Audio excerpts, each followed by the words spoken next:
Hi, welcome back to the workshop. Today we are looking at Accurascale's brand new 16-ton mineral wagons. Now, Mike, arguably you can never have enough mineral wagons. You really can't. And I think actually if there's any one wagon you need if you're building a BR steam era layout, then alongside a BR 12-ton box van, you need these as well. Absolutely, and of course people are familiar with fitted and unfitted. These of course are unfitted, being in the grey livery. And they just look amazing. The detail that they have gone to with the decoration, personally, I think these are the best I've ever seen. These are superb models of the BR 16-ton mineral wagons, and there's lots of detail variations as well. So it's not just a one-size-fits-all. You've got some with the original doors, you've got some with the pressed steel doors, you've got rebodied wagons in here in the mix as well. And like you said, lots of different variations in terms of the print detail on them, and superb underframe too. Absolutely. I mean, over here, for example, you can see some writing over here where it's, got a date stamped into it, or some paints chipping away. Typically, a lot of this stuff you do yourself in weathering, but this is sort of like a very basic pre-weather that you can then add to afterwards. Yeah, it's really nice to see manufacturers going to that level of actually pushing the boundaries of what they can do with print detail. I mean, we can have different numbers on wagons. We've had that for a long time, but actually see those little nuances of detail, like torn edges to marking labels and stuff like that as well. It already brings the wagons to life as well. So let's just quickly talk about the 16-ton mineral wagon. I mean, they were seen in abundance all over the UK. How common were they, though? Very common. I mean, coal trains were 16-ton mineral wagons. There were, prior to that, wooden-bodied coal wagons as well. But these were the standardised British Railways coal wagon, which is designed to help move coal across the nation to all the power stations, factories, everywhere that needed coal.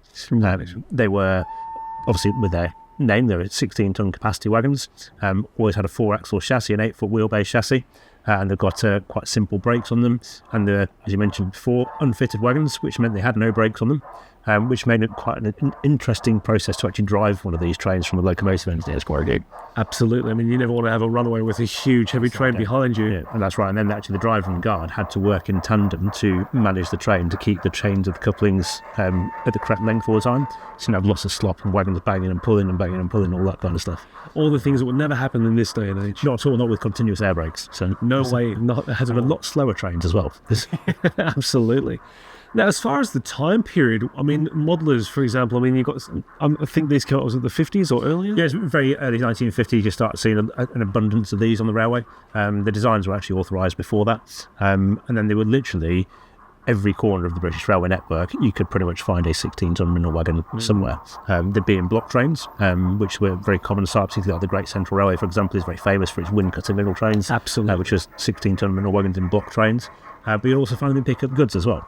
So you don't need 30 or 40 of these to introduce them to your railway. So you've got a branch line, you can have just a couple of them, fit them in with a mixed goods train as well. So there's lots of options to use a mineral wagon. Of course. I mean, for example, if you're doing a steam shed, you can always have 3 or 6 of them loaded with coal, waiting to go into the locomotive. So I mean, as you say, you can do a lot with them.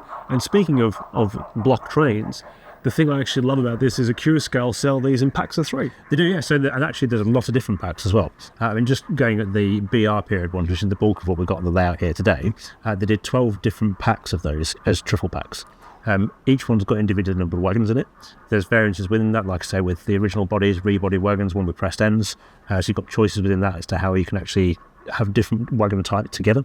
And there's also other options as well, like we've got this trio of NCB wagons. There's a few options of internal user wagons for National Coal Board, ICI, and a couple of other operators as well. Fantastic. As far as price and availability are concerned, I mean, look, these have been popular for years and years, no matter who is making a model railway. But when are they available and how much are they selling for in these triple packs? So they're in stock now with Accurascale and its retailer network, and they're priced at £74.95 for a triple pack. Like I say, they are there now.